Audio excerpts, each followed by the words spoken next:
ارواښاد مولانا وحید الدین په هند کې ستر عالم مولانا وحید الدین د 96 کاله په عمر کې د نړۍ نه سترګې پټې کړې اروا د ښاد وي. ډاکټر لطیف یاد لیکي چې مولانا په خټه پښتون و. ډېر پخوا یې مشران د سوات نه هند ته تللي وو. پښتانه وخت په وخت د نورې نړۍ په شان هندوستان ته هم کوچېدلي.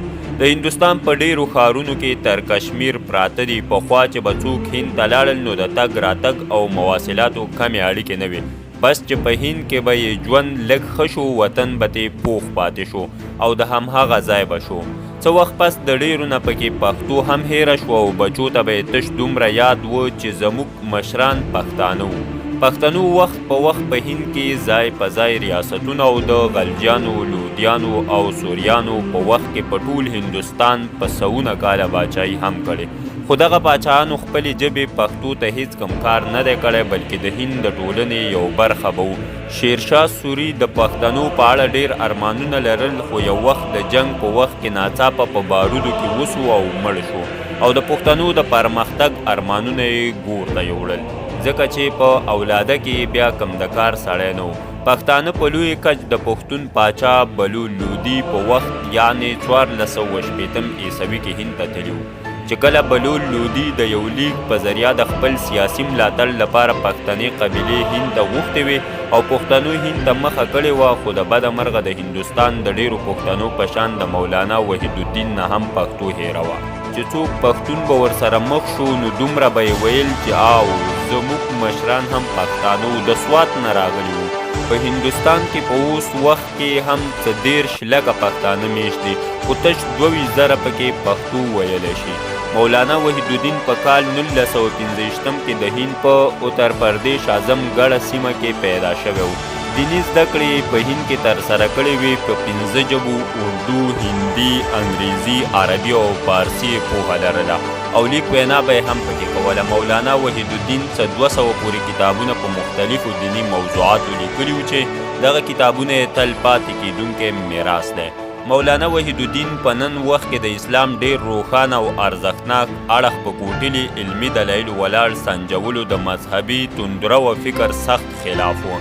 د روایتي مذهبي طبقې له اړخ نه په ځینې مسایلو د ځانګړي نظر په وجه ورته ځینې خلکو ډول ډول نسبتونه هم کول. فتوی پرې هم لګول شوي وي، خو مولانا پرته د چا د خبرو نه خپل فکر او دریځ ته کار کولو.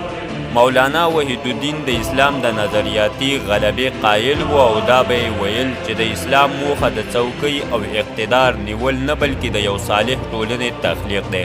د مذهبي سیاسي ګوندونو په اړه به یې ویل چې دې ډله ییز ګوندونو د اسلام د خدمت په ځای اسلام ته خنډونه جوړ کړي. د علمي مباحثې او فکري مکالمې منونکی سړی و. د لیک وینا او سماجي رسانو د لارې خپل ټول ژوند د اسلام د سپېڅلي تعلیماتو خورولو لپاره وقف کړی و. د هندوستان په ټولنه کې د مسلمانانو په فکري اسلامي شعور جوړولو کې ډېره ونډه لرله. ډېر منونکي یې لرل. د روایتي فتوا بازۍ سخت خلاف و. په هندوستان کې د مسلمانانو په کمزوریو به یې سخته ګوتنیونه کوله. د مختلفو دینونو منونکو ترمنځ د نزدېکت راوستو هڅه یې کوله. د هندوستان دننه په ډېرو علمي مجلسونو کې هندوانو به هم بلنه ورکوله او د هر مذهب منونکو ته یې د یو بل سره د زغم او ګزارۍ تاکید په کولو مولانا وحید الدین به ویل چې زما وینا زما د جوور فکر نه راوځي، ځکه چې زه یو تفکیري حیوان یم. یو ورځ یې چا د هند د ټینس لوبغاړي ثانیه میرزا د لوبې په وخت د کالو په اړه پوښتنه وکړه. مولانا ورته په قار شو، ویلې چې کله رانه ثانیه میرزا د خپلو جامو پوښتنه وکړي جواب به ورکړم ستا د هغې د جامو سره زویمه ده. په مختلفو وختونو کې د هندوستان د حکومتونو د اړخ نه په خپل معتدل نظر او علمي زیار څه 9 لوی اعزازات هم ورکړل شوي. یو ایوارډ ورته په کال 1989 کې د پاکستان د حکومت د اړخ نه هم ورکړل شوی دی.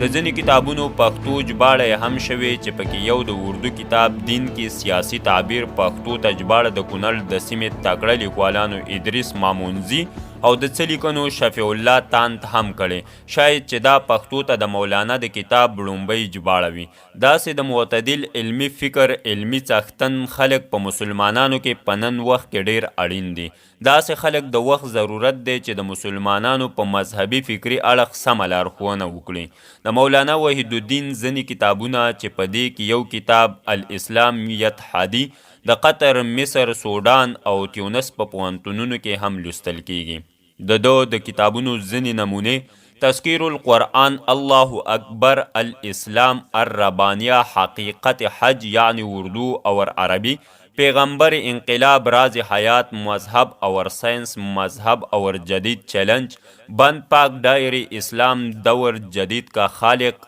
عقلیات اسلام علماء اور دور جدید، تجدید دین، سفرنامہ غیر ملکی اسفار جلد اول، سفرنامہ غیر ملکی اسفار جلد دوم، سفرنامہ اسپین و فلسطین اسفار بند خلیج ڈائری جلد اول، ڈائری جلد دوم، ڈائری جلد دریم، فساد کا مسئلہ، سوشلزم اور اسلام، مطالعہ قرآن، تعبیر کی غلطی، دین کی سیاسی تعبیر، اظہار دین، من نحن علیکم بسنتی، امکانات جدیدۃ الدعوۃ الاسلامیہ، التفسیر السیاسی للدین، تاریخ الدعوہ الی الاسلام، خطا فی التفسیر، مساعات کربلا الحسن، نړیوال اعزاز چې د شوروي اتحاد صدر کوربه چوف په لاس ورکړی شوی و مولانا وحید الدین ته د وخت په وخت ورکړل شوي ملکي او نړیوالې جایزې کمیونل هارمونی اعزاز، اردو اکاڈمی ایوارڈ،